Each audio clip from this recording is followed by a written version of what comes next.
이건 미국도 몰랐어요. 푸틴한테 치명상을 주고 싶었던 거죠. 트럼프가 무기와 군사정보를 줘요. 그랬더니 젤렌스키가 벨고로드라는 데 침공해요. 러시아가 정예병력은 온전시켜놨다. 그 새빨간 거짓말에 가깝습니다. 40조 정도 사망보험이 포함됐어요.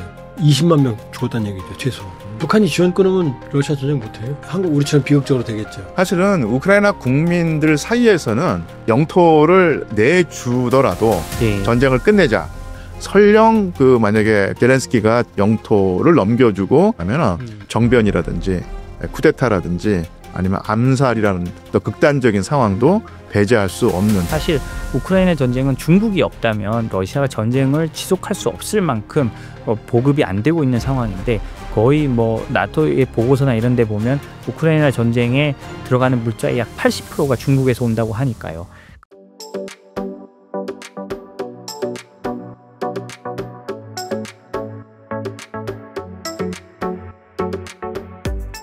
조한범 박사님 모셨습니다. 박사님 안녕하세요. 네, 안녕하세요. 많은 분들이 지금 로우 전쟁 궁금해하시는 것 같아요. 예. 좀 전황이 어떨까요? 전황을 보면은 일단 이제 좀 복기를 해보면요. 네. 요게 전쟁 전 상황입니다. 요게 우크라이나 땅이고요. 그리고 요 크림 공화국 2014년에 러시아가 크림 공화국을 뺏어가요. 네. 그다음에 도네츠크, 루간스크 요 지역에서 친러계 분리주의자들이 내전을 일으킵니다. 여러분 들으셔도 이게 중요해요. 왜냐? 요 크림반도는 이쪽을 보시면 요게 숫자가 러시아계 주민들 숫자예요. 크림반도는 58%잖아요. 네. 그럼 러시아 사람들이 하는 거예요. 크림반도는 우크라이나 땅이었던 적이 거의 없어요. 1954년에 후르츠초프가 행정적으로만 러시아에 준 거예요. 그러니까 러시아 입장에서 자기 땅이죠. 네. 그러나 독립할 때 우크라이나는 자기네 행정이었으니까 자기 땅이라고 주장하는 거죠. 그다음에 요 루간스크, 도네츠크 요쪽은 러시아인 거 거의 40%죠? 네. 여기도 25%잖아요, 24. 네. 그럼 나머지는 다 우크라이나냐? 아니에요. 우크라이나 다민족이니까. 우크라이나 계가 주지만 다른 민족이 많아요. 요것도 다 러시아계 주민 숫자예요, 우크라이나 전역에. 많죠? 네. 요게 2014년의 상황이에요. 여기 뺏어가고 러시아가 이거는 이제 분리주의 운동을 일으키고. 네. 그러다가 이제 이게 2022년 2월 25일이잖아요. 네. 어떻게 돼요? 크림반도 돈바스 요 지역인데 지금 빨간색이 러시아가 침공한 지역이에요. 네. 갑자기 하루 만에 2022년 2월 24일 날 전쟁이 발발했는데 자, 루간스 도네츠크 크림에서 치고 올라가죠? 네. 그다음에 위로도 북부에 내려오죠? 네. 러시아하고 벨라루스 쪽에서 남쪽, 동쪽, 북쪽에서 동시에 치고 내려온 거예요. 근데 하루 만에 너무 많이 점령하잖아요. 네. 파죽지세죠. 그쵸. 이쪽 보시면 이건 3월 24일이거든요. 어떻게 됐어요? 이 남쪽은 크림반도와 돈바스를 이어버렸죠. 그쵸. 북쪽도 이어버렸죠, 이렇게. 네. 그럼 우크라이나 끝난 줄 알았죠, 이때. 맞아요. 한 달 만이니까. 그런데 한 달이 지나고 나니까 다시 4월 20일 날 보니까 요 파란색 지역은 이제 러시아군이 후퇴한 지역이에요. 러시아가 생각한 전쟁은 한 달이었거든요. 네. 근데 우크라이나가 준비를 하고 기다리고 있었거든요. 처음에는 밀렸지만 네. 반격을 했거든요. 그러면서 요쪽에 들어간 러시아군들은 일부는 전멸했고 일부는 후퇴해서 전선을 축소했어요. 이렇게 남쪽으로. 네. 이쪽 위로 이제 보급이 안 되니까 이쪽은. 그쵸. 그런데 요거는 언제냐? 2024년 2월 4일이라고 돼 있죠? 네. 근데 요 그림은 사실은 2023년 6월 그림하고 똑같아요. 이게 1년 동안 2023년 6월이 되면 이제 우크라이나가 요쪽 지역과 요쪽을 회복해서 요 그림이 나옵니다. 이렇게. 많이 회복했죠? 네.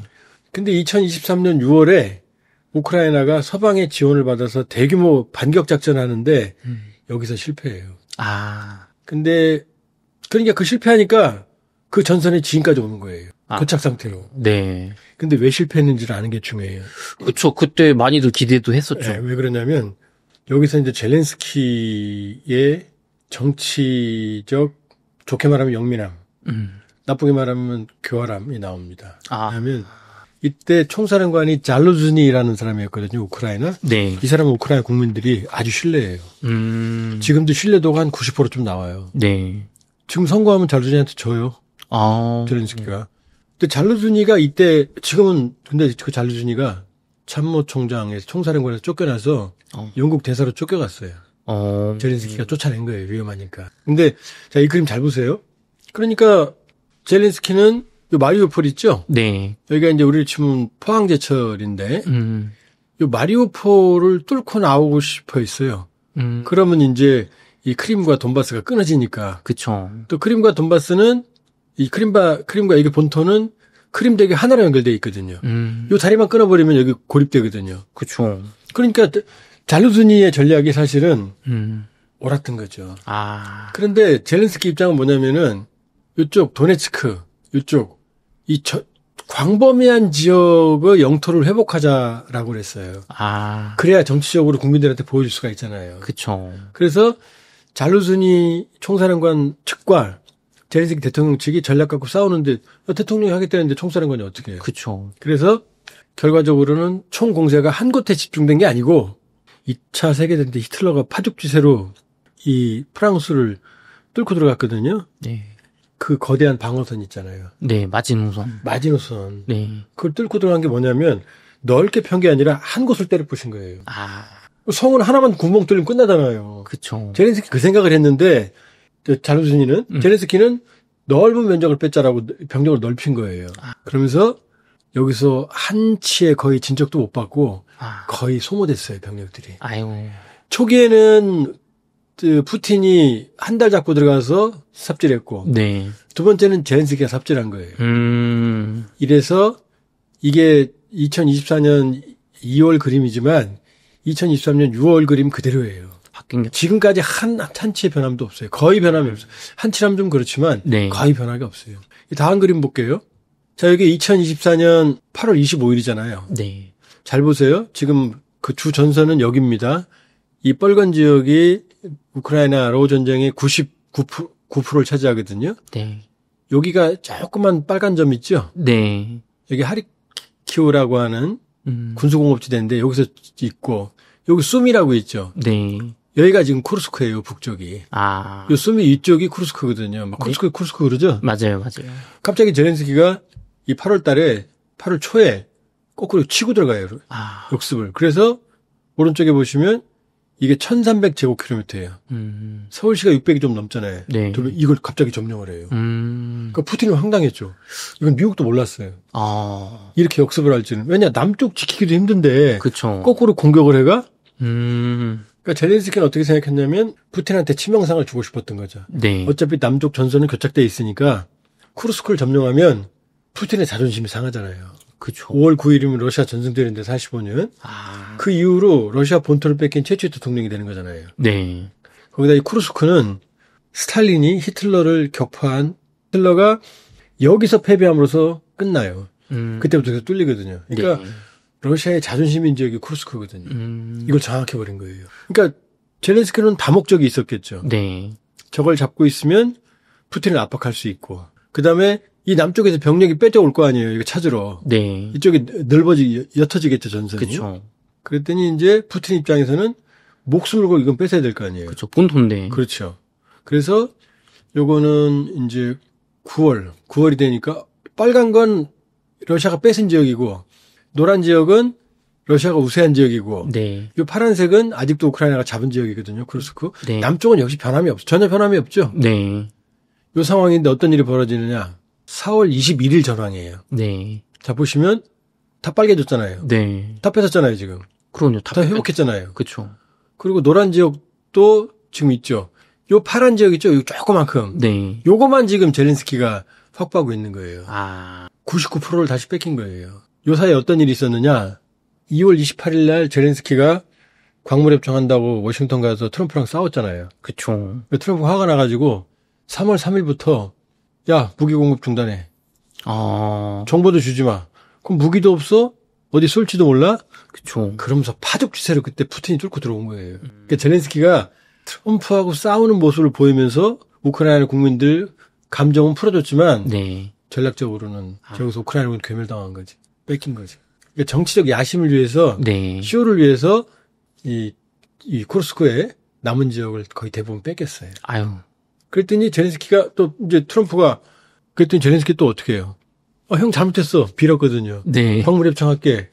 그랬더니 트럼프가 다시 무기와 군사정보를 줘요. 그랬더니 또 이제 간이 벗어요. 제렌스키가. 요 밑에 여기 보세요. 여기. 네. 요건 크루스크고 요 밑에 벨고로드라는 데거든요. 네. 여기 침공해요. 거꾸로 또. 제렌스키가. 요게 지금 그래서 이만큼을 점령한 거예요. 요거면은 몇십 제곱킬로미터는 되거든요. 네. 요건 이제 파란색은 우크라이나 땅이고 옅은 하늘색은 네. 짙은 하늘색은 이건 이제 제렌스키가 뺏은 거예요. 왜? 무기를 안 줬다가 다 이슈니까 치고 들어간 거죠, 이제. 해볼 만한. 그래서 그랬더니 또 푸틴은 또 어떻게 해요? 내일 모레 5월 9일 전승절인데 그쵸. 또 뺏기면 안 되잖아요. 네. 그 목숨 걸고 또 뺏어갖고 지금 이게 4월 21일 현황인데 네. 요 정도는 아직도 확보하고 있어요. 요게 현재까지 전황입니다. 그러니까 정리해 말씀드리면 다시 올라가서 요 전선. 네. 요 전선은 요걸 남부 벨트라고 그러거든요. 네. 남부 회랑. 서던 코리도. 요거는 2023년 6월에서 거의 변함이 없다. 그리고 2024년 8월에 네. 크루스크를 침공을 했고 제렌스키가. 네. 그러나 그 부분은 다 뺏겼고 거의 이제 발판 정도 1% 정도만 차지하고 있고 지금 그 밑에 여기 보이죠? 비교적 선생님 먼저. 네. 요거 확대한 거거든요. 요 벨고로드 지역을 일부 점령하고 있다. 그리고 현재까지 일진일퇴. 일진일퇴. 그러니까 뭐 쭉 밀고 쭉 내려가고 이런 상황은 없는 상황이에요.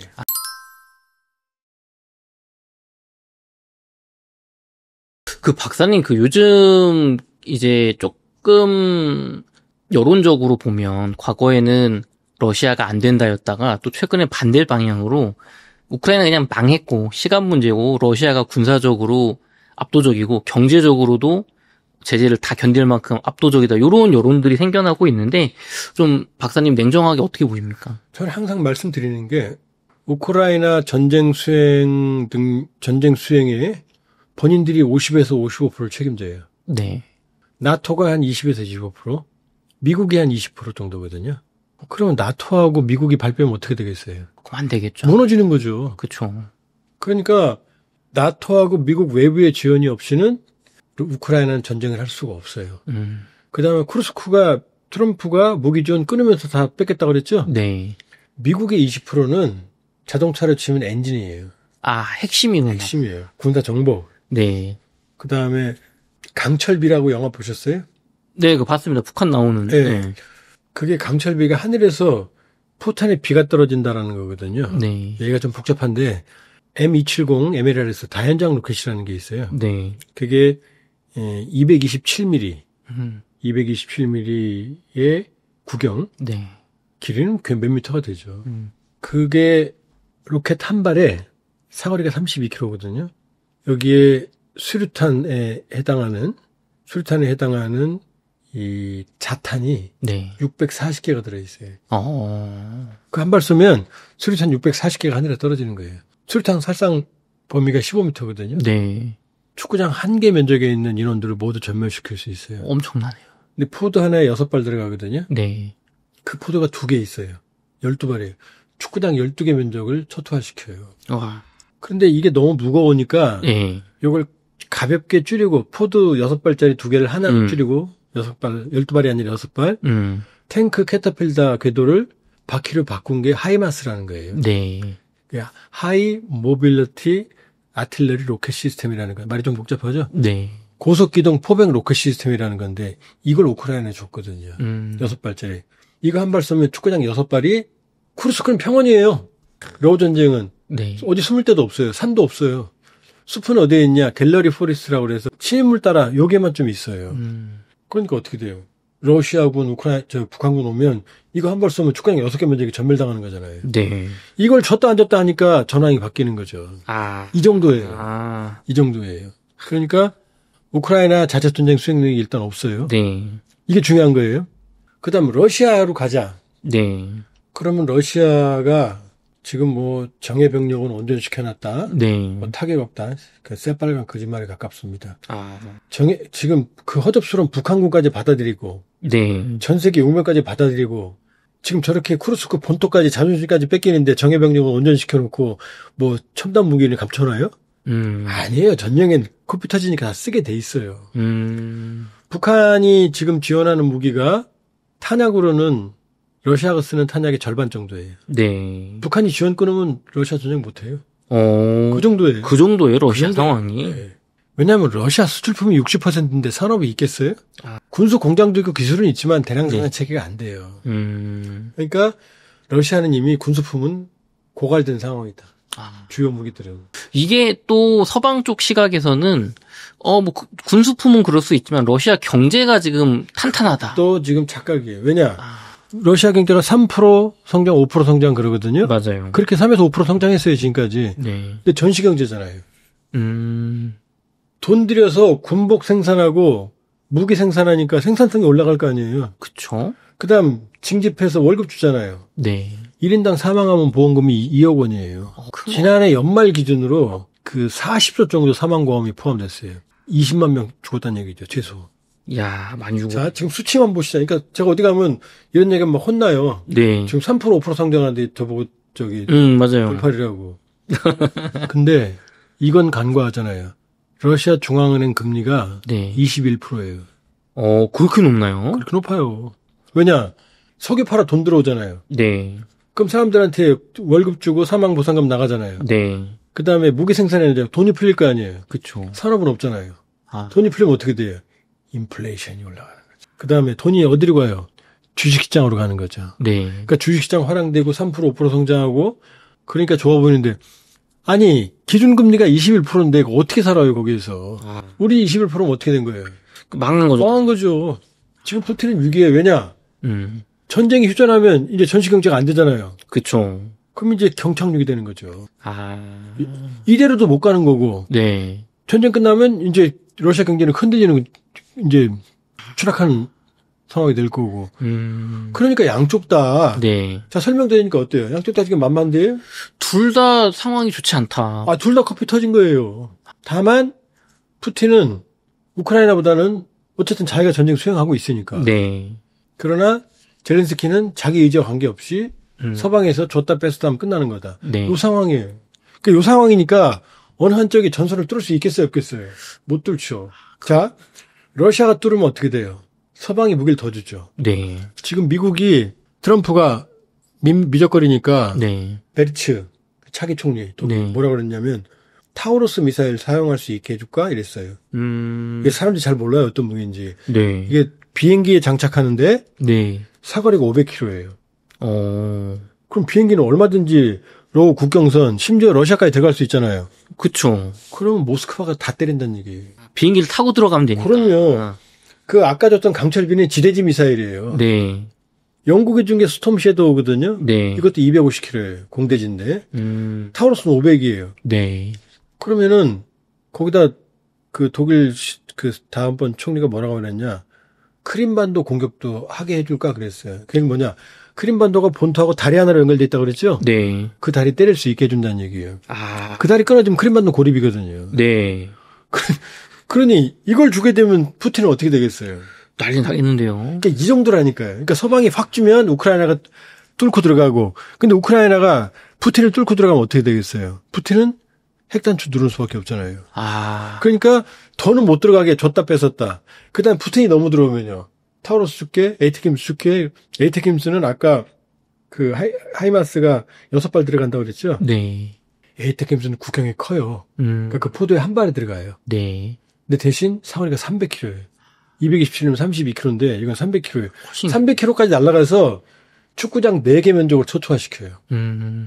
미치는 거죠. 300km 호방을 때려봐요, 계속. 공장 같은 데도 군부기지 때리고. 그러니까 이 전쟁은 비극적이죠. 누구도 못 이기는데 슬라브족들끼리 매일 서로 죽이고 죽으면서 자기들이 이기고 지고 있다 착각하고 있는 거죠. 이거예요, 지금. 왔다 갔다 꼭두각시 둘이 네. 싸우고 있는 거예요. 그렇군요. 말씀해 주신 것처럼 그 푸틴 대통령이 일방적으로 부활절 휴전을 선언했다가 또 굉장히 서로 너가 위반했네 하면서 또 이렇게 비방을 했거든요. 근데 러시아도 더 이상 전쟁 힘으로는 안 된다. 이게 좀 협상으로 가야 된다. 이렇게 좀 인식을 하고 있을까요? 푸틴이 일단 휴전을 했잖아요. 그렇죠. 전쟁 이후 처음이잖아요, 지금. 아, 2022년 2월 24일 이후로 일방적인 30시간 부활절 휴전이었지만 네. 어쨌든 휴전을 했잖아요. 네. 이게 어마어마한 변화잖아요. 아, 그렇죠. 처음이죠. 처음이잖아요. 그러니까 초기에 집권 이후에 트럼프 1월 20일 날 취임 이후에 그때는 지금 우리가 간과하고 있는데 종전이라는 표현을 썼어요. 종전. 그렇죠. 근데 지금은 종전이라는 표현 안 써요. 휴전 그래요. 아, 왜냐? 전쟁을 끝내려는 트럼프 방안이 뭐냐면 네. 푸틴이 좋아하는 방안이거든요. 네. 러시아가 점령한 우크라이나 영토 5분의 1 남한 면적을 인정해 준다. 네. 그다음에 전쟁 원인이었던 우크라이나 나토 가입 유보시킨다. 그다음에 우크라이나 안전보장 그런 거 없다. 그냥 미국이 투자하면 그게 안전보장이다. 요한이거든요. 네. 푸틴은 받죠. 봤죠. 근데 우크라이나는 어떻게 해요? 받을 수가 없잖아요. 그러니까 종전이 되면 그 질서를 인정하는 거예요, 서로. 그럼 우크라이나는 종전이 되면 땅 5분의 1 뺏긴 거잖아요, 그냥. 그쵸. 인정해 주는 거잖아요. 네. 유럽은요. 저 나쁜 새끼가 뺏어갔는데 저거 인정해 준다고? 그럼 나쁜 놈 또 나쁜 놈 하는 게. 그러니까 우크라이나와 나토가 이 안은 받을 수가 없잖아요. 네. 종전 협정은 못 하죠, 그러니까. 그쵸. 근데 휴전은 되죠. 아, 끝나는 게 아니니까. 그쵸. 일단 좀 쉬자는 거니까. 일단 우리처럼 비극적으로 되겠죠. 53년에 휴전했지만 지금까지 이 모양이잖아요. 그쵸. 그러니까 휴전은 서로 상처가 안 남죠. 아, 이게 끝나는 게 아니니까. 그쵸. 그러니까 지금은 종전에서 휴전으로 넘어왔어요. 용어가 바뀌었어요. 아, 이게 사람들이 지금 잘 눈치 못 채시는데 네. 종전에서 휴전으로 용어가 바뀌었고 네. 드디어 푸틴이 한 번 30시간 했잖아요. 맞아요. 그 흐름으로 봐요. 전쟁은 끝나가고 있는 거죠. 휴전은. 전쟁 휴전으로. 왜냐하면 우리도 6.25 한국전쟁 3년 했지만 네. 휴전협상을 2년 동안 했어요. 아, 그리고 휴전협상하는 동안에 전투가 치열해졌어요. 고지전. 왜냐? 네. 휴전협정이 체결이 되면 본인들이 서 있는 그 땅이 국경이 되거든요. 한 치라도 더 뺏어야 될 거 아니에요. 네. 쿠르스크 조그만 땅이라도 젤렌스키 갖고 있어야 자존심 사는 거고 네.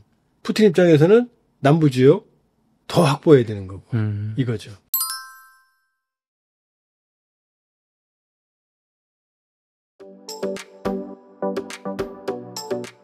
그러면은 이게 참 지금 상황이 어렵다고 느껴지는데 러시아 우크라이나 전쟁의 종전 협상은 좀 어떻게 진행이 되고 있나요? 이게 그 휴전 협상이 있고 그다음에 종전 협상이 있죠.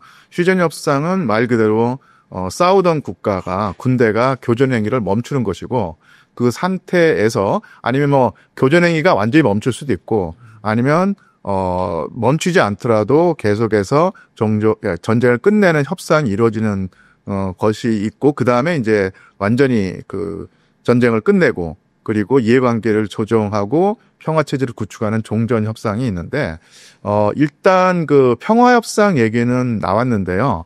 그것도 사실은 지금 좀 지지부진한 상태고요.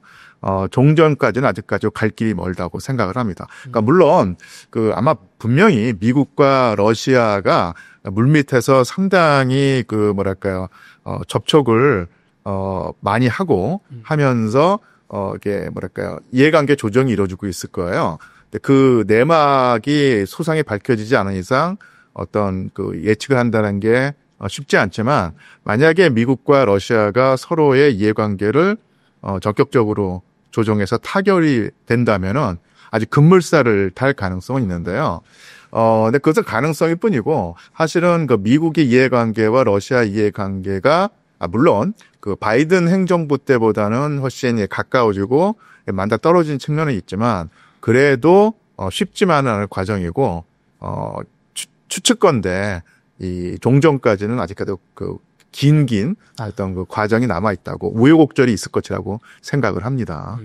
교수님 그럼 러시아와 미국이 접촉을 하면서 협상 과정이 있는데 어떤 부분이 지금 이견이 있고 좀 이 합의가 안 되는 부분이 좀 궁금합니다.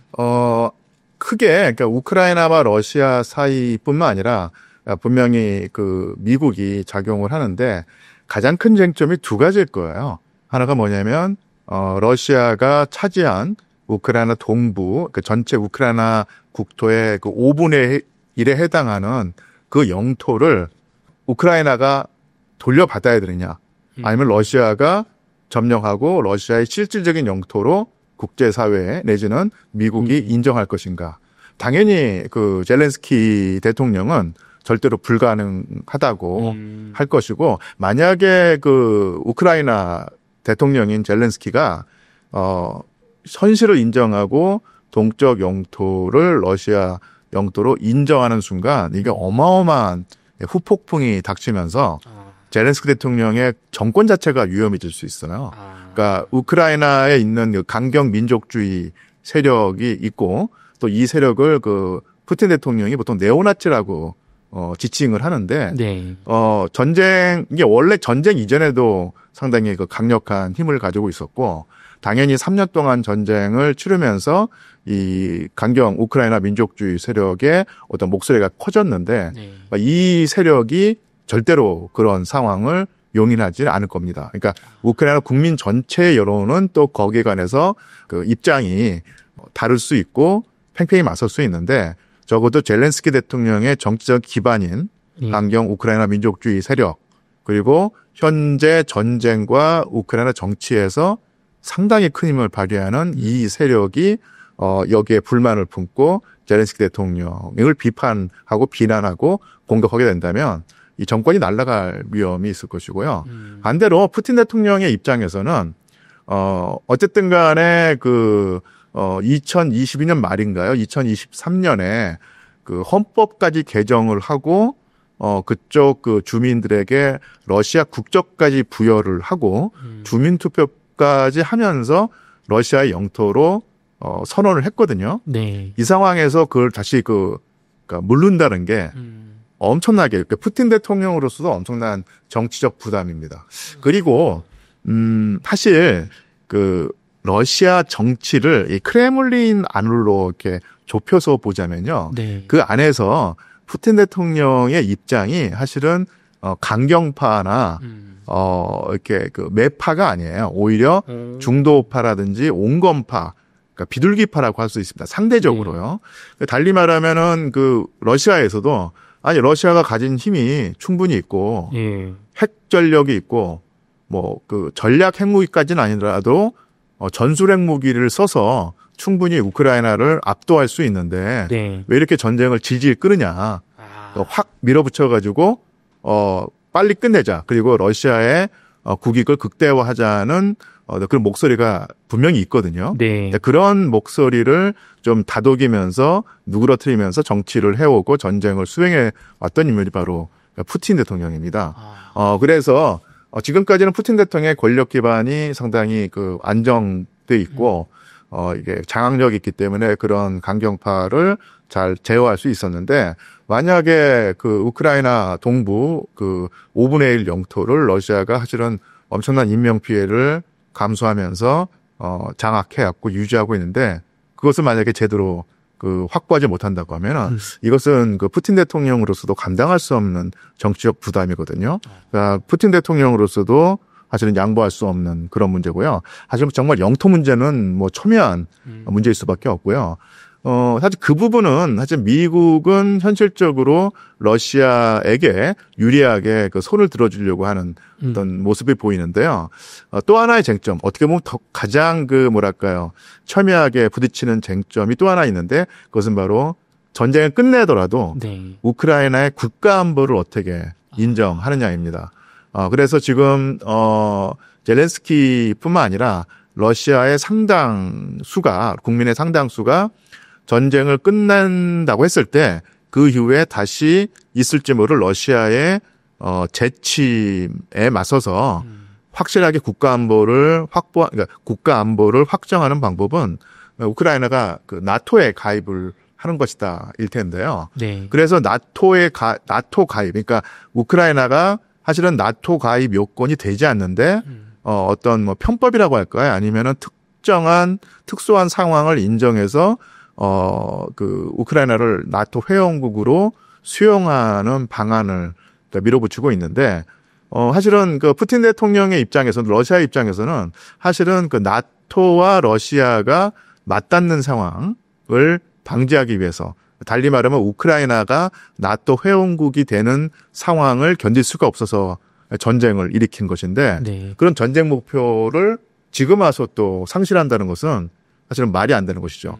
더군다나 그 러시아가 전황이 불리한 상황이라면 혹시 그런 상황을 뭐 울며 겨자 먹기로 받아들일 수 있는데 전황도 유리하고 네. 어떻게 보면은 뭐 승리가 바로 코앞에 있다고 여겨지는 상황에서 뭐 그런 식의 그 전쟁 목표를 양보한다는 것은 러시아로서는 있을 수 없는 일이겠죠. 여기서 이제 그 아주 뭐랄까 지리한 그 밀당이. 교수님, 유럽에서는 러시아 푸틴 대통령을 악마, 그야말로 히틀러의 재림으로 예. 표현을 하면서 우크라이나가 무너지면 다음은 폴란드, 예, 예. 그다음은 뭐 발트삼국, 예. 베를린 뭐 이런 식으로 침략할 거라고 믿고 있거든요. 예, 예. 그래서 뭐 전쟁 물자를 갖춰라 막 이런 얘기도 나오잖아요. 예. 근데 이게 러시아 국력으로 현실성이 있는 얘기인가요? 일단 사실은 서방과 이 러시아의 대립은 뭐 어제 오늘의 일이 아니라 사실은 뭐 거슬러 올라가면 1000년 전까지 올라갈 수 있거든요. 사실은 이 로마 제국이 3세기 4세기에 이 동로마와 서로마로 갈라졌다는 사실들은 뭐 여러분들이 상식으로 알고 있을 텐데 이 서로마 제국을 계승한 국가들이 오늘날의 그 서유럽 국가들이고 이 동로마의 전통을 계승한 국가가 바로 이제 오늘날에는 러시아, 동유럽입니다. 그래서 이 동유럽, 그러니까 동로마와 서로마가 사실은 말도 다르고 그다음에 사회 구조도 다르고 역사적 경로도 달라졌고 뭐 역사적인 어떤 종교로만 따지자면 이 서로마 지역에서 성립한 종교가 바로 그리스도교의 가톨릭이고 동로마에서 성립한 종교가 바로 정교거든요. 그래서 이 교회란 것이 종교란 것이 그 예전에는 오늘날 치자면 이게 이데올로기 내지는 이념 그다음에 어떤 국가의 정체성 문제이기 때문에 그런 식으로 그 서로 다른 정체성과 서로 다른 이념을 가지고 천년을 지내왔기 때문에 이게 한순간에 봉합될 수가 없다는 얘기죠. 그래서 러시아와 서방은 때로는 뭐 어떤 경우에는 가까워지기도 했지만 대체로는 서로 대립관계였다. 이렇게 설명을 할 수 있고요. 이게 상식적인 차원이고요. 뭐 다시 또 이제 2025년으로 돌아와서 현실적으로 볼 때 지금 뭐 진행자께서 말씀하셨지만은 러시아는 원래 호전적이고 팽창주의적인 성향을 가지고 있고 여기에 공포심을 느낀 서방 국가들이 적극적인 대응, 적극적인 어떤 뭐 저항을 한다, 뭐 이런 식으로 하면서 러시아를 호전적인 세력, 팽창주의적인 세력으로 보는데요. 일단 현실로만 놓고 보자면요. 지금까지 3년 동안의 서방 측의 언론 보도, 그리고 서방 측과 상당히 비슷한 논조를 견제해온 곳이 바로 한국 언론이거든요. 네. 러시아는 오합지졸이다. 도저히 뭐 현대전에 수행할 수 있는 능력을 제대로 갖추고 있는지 의심스럽다. 네. 그리고 또 조금 웃음이 나오는 얘기 수도 있는데요. 네. 지난해에 아마 그런 기사를 보신 적이 있을 겁니다. 지난해인지 2023년인지 모르겠는데 사실은 러시아를 가장 비판하고 비난하고 냉소하는 국가가 바로 영국이었고 영국 국방부가 이 전황 보도를 많이 했거든요. 네. 그래서 그때 러시아 군이 우크라이나 군 진지를 향해서 소총과 산만 들고 공격한다. 이런 보도를 낸 적이 있어요. 근데 그게 또 영국 국방부 발표가 우리나라 언론 보도에는 어떤 식으로 또 되냐면 초총도 따로 떨어져 나가고요. 삽 들고 우크라이나 군 진지를 향해서 돌격한다. 이런 황당한 무례한 군대가 러시아군이다라고 했죠. 그리고 뭐 이른바 레거시 미디어는 말할 것도 없고 뭐 유튜브라든지 많은 우리나라 언론 매체에서 서방발 보도를 그대로 따서 러시아가 얼마만큼 후진적인 군대인가 이런 식으로 계속 보도를 해왔습니다.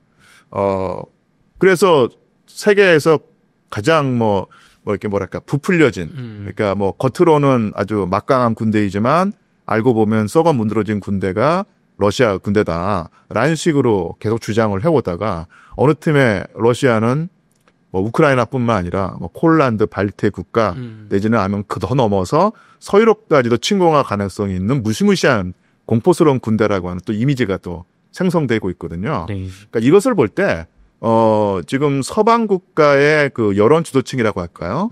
아니면 또 많이 거론되는 인물이 그 우르줄라 폰데어 라이엔 뭐 이런 식으로 그 나토 군의 핵심 그 행정가들 네. 이런 그 지도자들이 그런 이미지를 많이 그 말하고 있는데 이것도 사실은 프로파간다의 측면이 분명히 있다고 보입니다. 일단 그들의 논리대로 러시아가 그렇게 이렇게 군대가 네.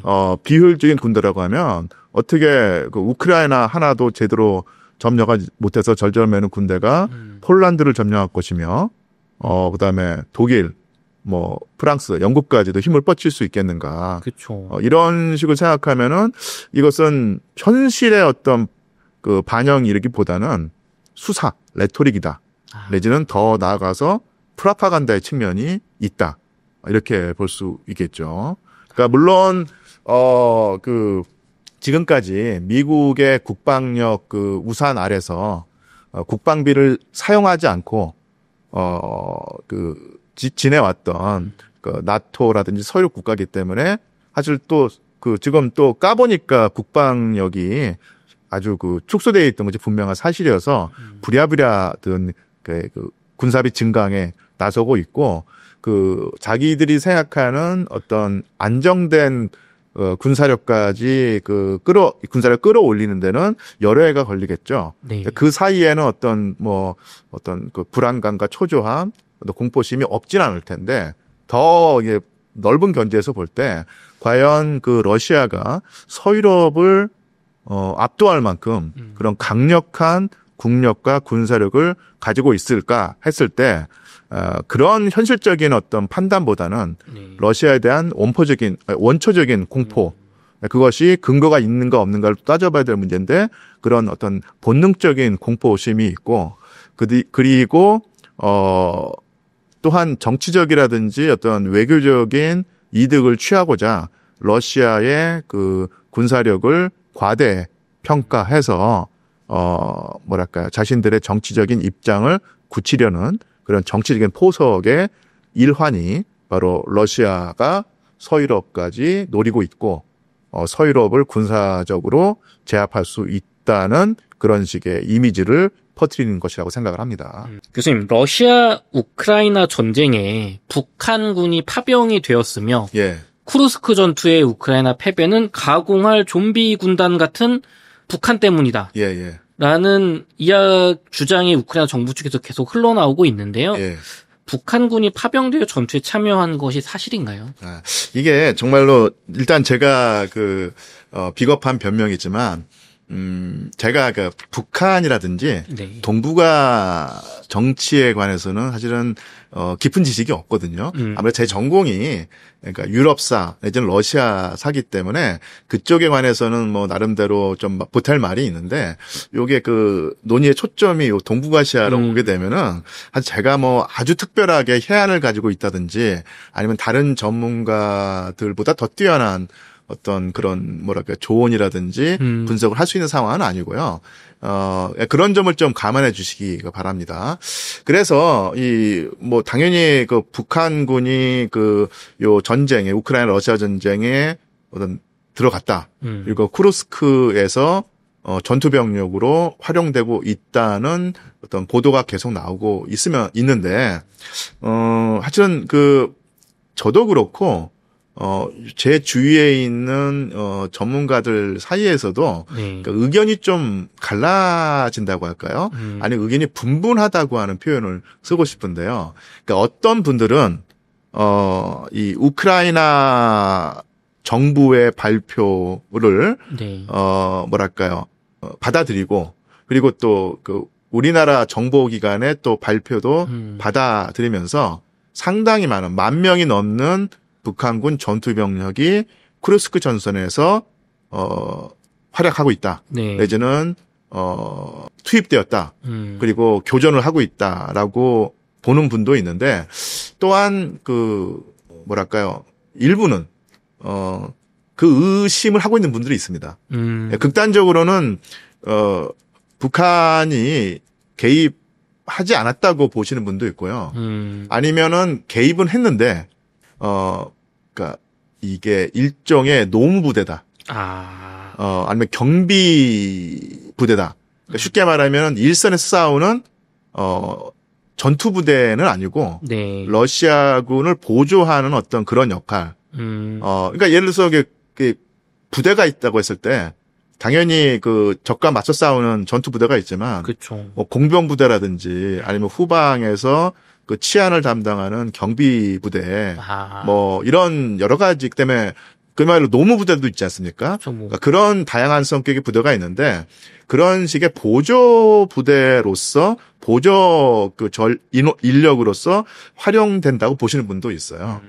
그래서 뭐 저 같은 경우도 사실은 뭐 제가 뭐 정보기관에 있는 것도 아니고 고급 정보를 접할 수 있는 것은 아닌데 일단은 저는 개인적으로는 우크라이나 정부라든지 우크라이나 군대, 네. 우크라이나의 어떤 정보기관들의 발표는 사실은 좀 뭐랄까요, 걸러들어야 한다는 입장이고, 그러면서도 우리나라의 정보기관들이 또 내놓는, 그런 또 정보를 또 어떻게 봐야 될 것인가 상당히 좀 이렇게 고민을 하고 있는데, 제가 그러면서도 북한군이, 그러니까 10,000명이 넘는 대병력이 쿠르스크 전선에서 전투병력으로 큰 역할을 하고 있다는 어떤 그런 분석에 선뜻 동의하지 못하는 이유는요. 일단, 우크라이나 정부 내지는 정보기관을 빼면은 그런 식의 정보를 제공하는 데가 별로 없습니다. 영국 정보부도 사실은 좀 일정한 자제를 하고 있는 상황이고요. 네. 사실은 미국도 아주 간헐적으로 우리나라 정보기관이라든지 아니면 우크라이나 정보기관의 발표를 사후에 인정하는 입장을 가지고 있지만 먼저 나서서 네. 전 세계에서 가장 강력한 정보력을 가진 미국의 정보기관이 첩보기관이 지금 우크라이나 러시아 전쟁에 북한군이 몇 명이 가 있고 어떤 식으로 활용이 되고 있고 어떤 전략 체계를 가지고 전투를 하고 있다 밝힌 적이 없거든요. 그 측면이 있고요. 또 하나가 만약에 그 발표대로 10,000명이 넘는 전력이 투입되었다. 네. 그리고 우크라이나 측의 주장에 따르면 3,000명, 4,000명이 전사상자가 되었다. 네. 죽거나 다쳤다 하면은요. 포로가 2명밖에 안 나올 리가 없거든요. 지금까지 우크라이나 정부가 발표한 북한군 관련 그 뉴스들이 상당 부분 조작이라든지 날조라든지 아니면 과장된 측면이 있다는 것이 드러났고요. 그런 측면이 없다고 하더라도 지금까지 제가 알기로 인터뷰에 응한 북한군 포로가 2명이 있는데 네. 그 2명 이외에는 사실은 없습니다. 4천 명의 어떤 전사상자가 나왔으면은 분명히 사진도 있을 것이고. 네. 그러니까 정말 흔히 하는 말로 빼박 증거가 나올 텐데. 그렇죠. 그게 없어요. 이걸 어떻게 분석해야 될 것인가 할 때 좀 난감한 측면이 있다는 얘기죠. 그래서 저 같은 경우는 최대한 보수적인 입장에서 우크라이나 측의 정보를 걸러서 듣자. 그리고 정말로 빼박 증거는 아직 나왔다고 볼 수 없지 않느냐. 조금 더 기다리면서 그 확실한 증거를 입수하기 전까지는 좀 판단을 유보해야 되지 않을까. 그러니까 이것이 제 개인적인 생각이고요. 아까도 말씀드렸지만 전문가들 사이에서도 이게 의견이 갈린다. 분분하다. 이렇게 요약을 할 수 있겠고요. 정말 저도 상당히 궁금한 부분입니다.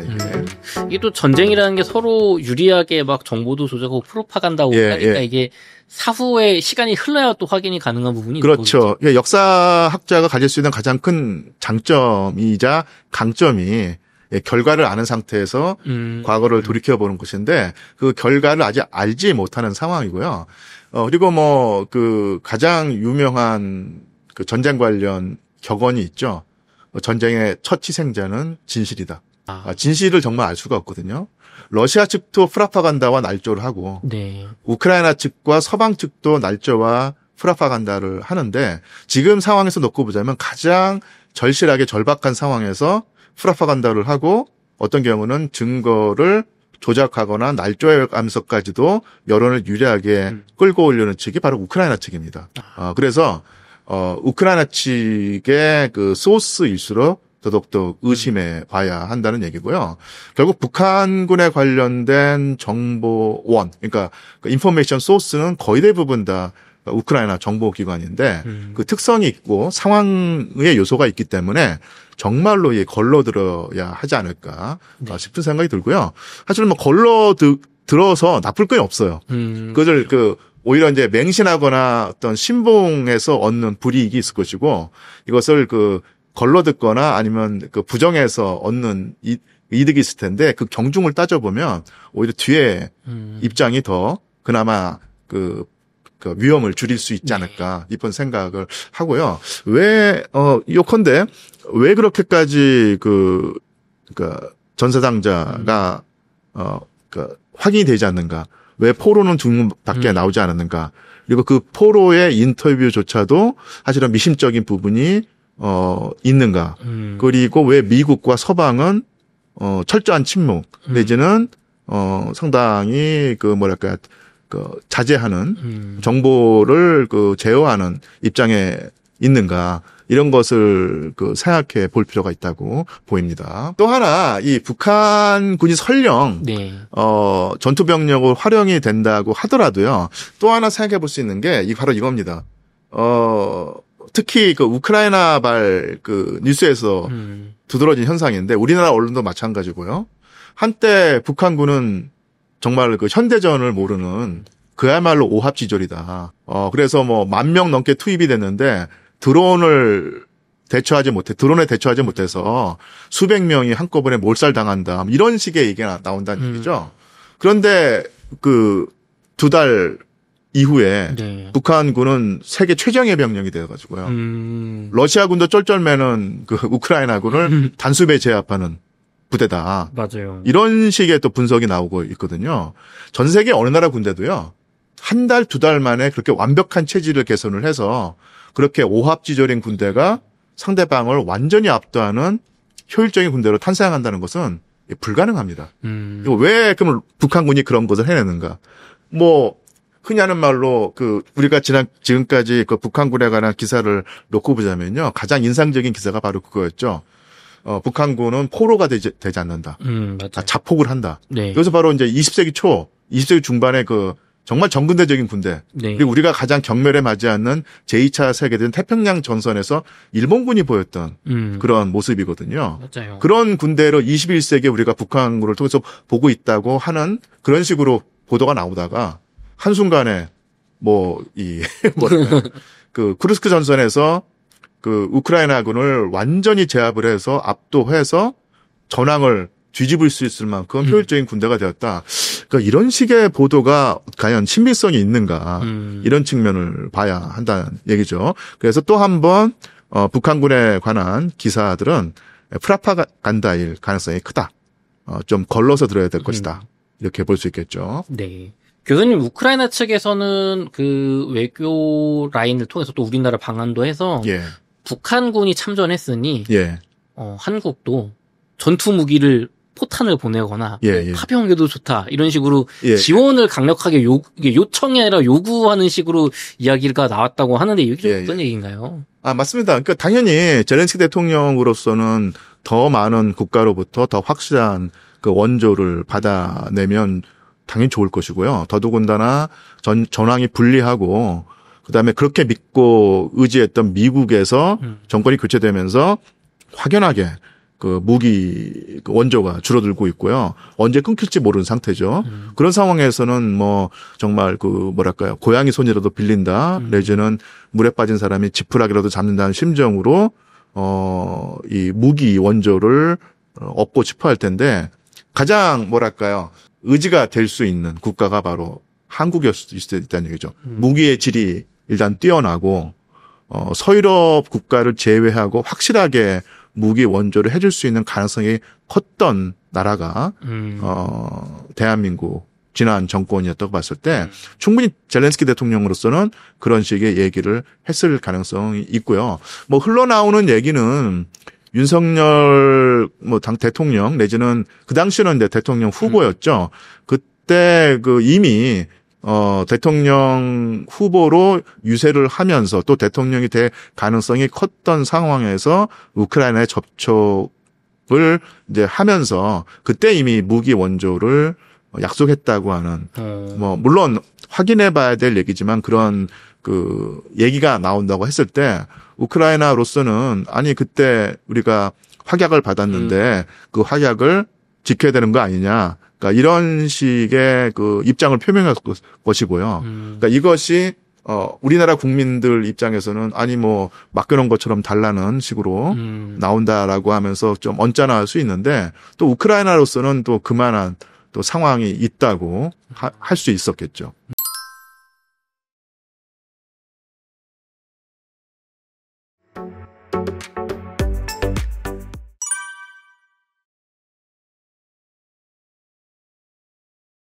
저는 요즘 유튜브 이런 데서 젤렌스키 책임론, 우크라이나에도 과거 나치를 옹호하고 우크라이나에 있는 극우적인 극우란 표현까지도 좀 그렇죠. 극단적인 세력들 때문에 우크라이나에 책임이 있다라는 영상과 컨텐츠도 많이 봤습니다.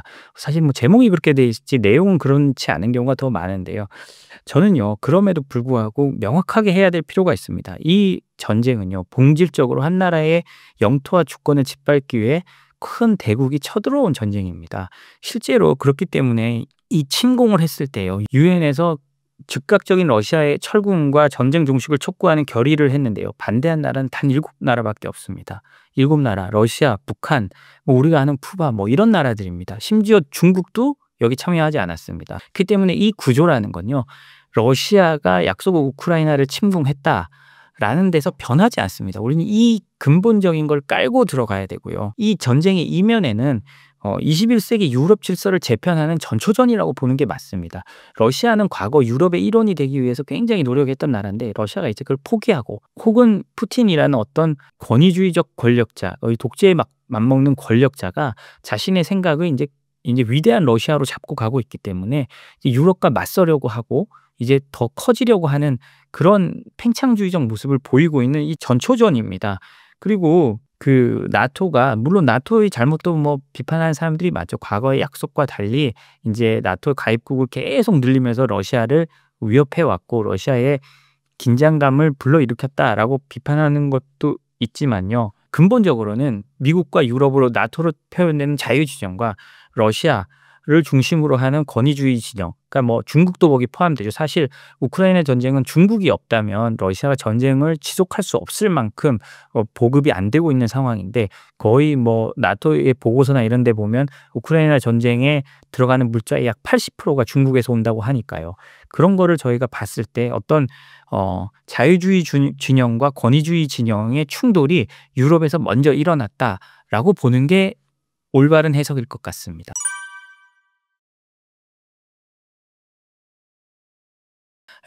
냉정하게 보자면 우크라이나는 EU의 완전한 일원이 아닙니다. EU 회원국도 아니고요. 제도나 투명성 측면에서 부족한 점도 많고요. 특히 부패 문제가 굉장히 큰데요.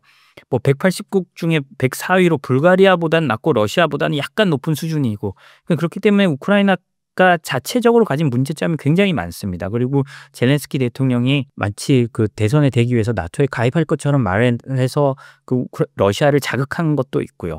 그런데요, 제가 처음에도 말했듯이 이 침략 전쟁의 속성을 잊어서는 안 됩니다. 만약에 젤렌스키가 나토에 가입할 것처럼 말을 안 했다고 한다면 러시아가 침공하지 않았을까요? 전 침공할 가능성이 높다고 생각합니다. 권위주의 독재자의 뇌 구조는요, 우리 일반인들의 생각과 다릅니다.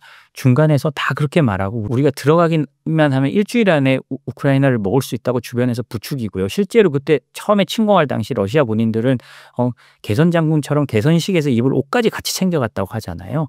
그렇기 때문에 저는 그렇지 않아도 러시아가 침공했을 가능성이 있다고 봅니다. 그런데요, 제가 금방 말했듯이 부패나 이런 여러 가지 문제를 봤을 때 우크라이나는 분명히 문제가 있습니다. 그런데요, 그러면 6.25 때를 우리가 한번 보자고요. 6.25 때를 보면 6.25 때 미국 대사관이나 뭐 6.25 전에 미국 대사관이나 미국의 군사 고문단 보고서 이런 걸 보면요, 한국에 대해서 가장 많은 게 관료들의 무능과 부패에 대해서 지적하는 게 많았습니다. 그리고 지원한 물자가 어디에 어떻게 쓰이고 있는지 유용된다 이런 것도 많았는데요. 그러면 우리가 6.25 때 그러면 미국 사람들이 우리의 그런 유용 같은 문제 때문에 유엔 참전국들이 우리를 도와주지 않았어야 되느냐라는 문제가 생긴 것 있잖아요. 기본적인 구도가 있지 않습니까? 그 당시도 자유와 공산의 대결이 있고 지금은 권위주의와 자유주의의 대결로 보는 게 저는 옳다고 생각을 하고요. 거기서 우리가 너무 많은 우리의 이익만을 따져서 도와주는 게 옳으냐 안 옳으냐, 저쪽이 부패했다 안 부패했다라고 보는 거는 저는 조금 지양해야 될 사고라고 생각을 합니다. 그쪽에서 당연히 문제가 있겠죠. 세상에 문제 없는 나라는 없습니다. 그리고 부패하고 깨끗한 나라들은요, 보통은 서유럽처럼 좀 잘 사는 나라들이 부패하지 않고 깨끗합니다. 근데 우크라이나는 사실 그렇게 부유한 나라가 아니잖아요. 그러다 보니까 그런 게 여전히 남아 있고요. 그리고 개인적으로 생각하기에는 우리가 우크라이나에 지원하는 거는요, 어떤 러시아와 중국과 같은 나라가 어떤 현상 변경을 시도할 때 거기에 대해서 우리가 그 현상 변경을 하지 못하도록 우리가 우리 스스로도 우리는 그 위협에 늘 처해 있는 나라이기 때문에 그러지 못하도록 우리가 투자하고 우리 스스로를 막는 효과도 있다고 저는 생각을 합니다. 그런 면에서 이해를 해야 하는 게 좀 우리가 앞으로 이 우크라이나 전쟁을 보는 데 있어서 조금 큰 판을 보는 게 아닌가 개인적으로는 생각합니다.